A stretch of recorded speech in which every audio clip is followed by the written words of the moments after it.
So the SPARK project, in a nutshell, is a project that is using some innovative approaches to include persons with disabilities in IFAD-funded programs.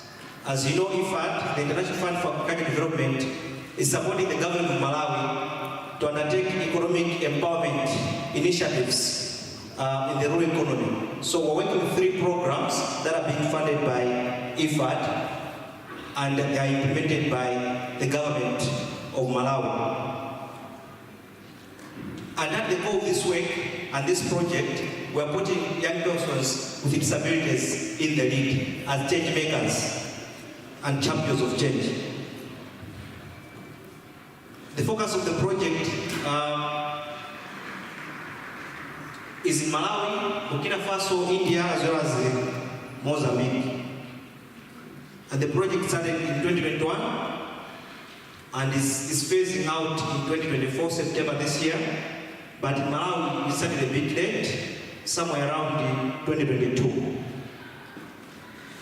The photo that I'm showing there is one of the community facilitators in Karabe, and I'm going to share some of their roles in the project.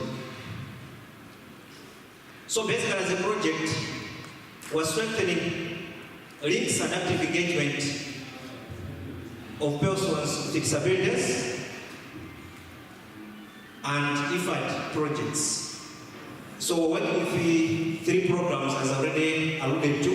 We're working with the first program called FAMZE. This program, I think most of us are aware of it, and it's a program that is focusing on access to rural finance.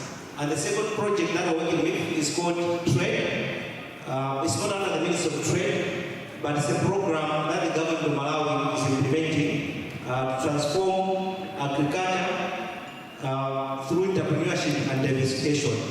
So it's a program that is promoting value chain development. For example, they are promoting dairy and animal value chains, among other commodities that they are promoting. And the third program is called Prime. It's a program for rural education development, and we should be aware of it, I'm sure. And this program is mainly constructing irrigation schemes. And yesterday, IFAD was also handing over to the government of some of the irrigation schemes that have been constructed in our district. So, one of the interventions is to also do with policy engagement, to make sure that we have a policy ecosystem that promotes employment for persons with disabilities, removing the barriers that are there, issues of negative attitude, issues of communication, issues of accessibility as well as participation. So we're working with the government of Malawi through these programs to make sure that all these barriers are eliminated and removed. We're also working on raising awareness because negative attitude is one of the key barriers to inclusion of persons with disabilities in the labor force. We have also been doing a number of capacity building interventions. For example, we've been having learning routes or learning incentive programs that bring together policymakers, the OPDs, as well as different stakeholders to share best experiences on disability inclusion. So the objective of the program, as I said, is to make sure that persons with disabilities are finding employment in the rural economy through the programs that the government of Malawi is implementing with funding from the International Fund for Agricultural Development, IFAD. And as a pilot project, we are in 4 districts: Chitipa, Karabe, Kasum, as well as Choro. And we're also piloting the project within the pilot districts because we needed to narrow down our scope so that we can learn the best experiences, document them, and recommend to IFAD as we are trying also to make them learn how best to include persons with disabilities within the agricultural value chains. Our focus in Malawi is that 1,750 persons with disabilities are finding employment within the 3 programs that I have listed earlier.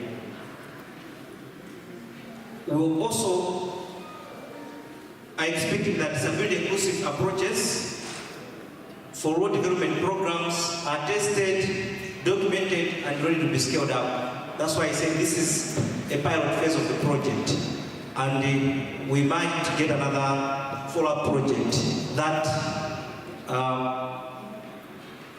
focuses on some of the learnings that have been documented from the pilot phase of the project. So how do we reach out to the communities or to the beneficiaries with disabilities in the communities in these 4 districts? We have mainly 3 models, and I'm going to zero in on one model, which is called a GIF model. This is a disability inclusion facilitators model. As I said, as an organization, as a project, we are committed to make sure that persons with disabilities are in the lead of changing mindset and removing the barriers that hinder the participation of persons with disabilities in the rural economy. And this is also in line with the philosophy in the disability movement that there is nothing about us without us. So what we did was to follow a rigorous process of selecting 20 young persons with disabilities in the 4 districts where we're piloting the project. So 5 from each district were selected through a rigorous process. That was also coordinated by FEDOMA with our support, as well as the Department of Disability under the ministry. And out of this, we had the 6 female disability inclusion facilitators. We would have loved to have 10 female disability inclusion facilitators, but it was not possible because of some of the challenges that we know already, that in terms of education, the girl child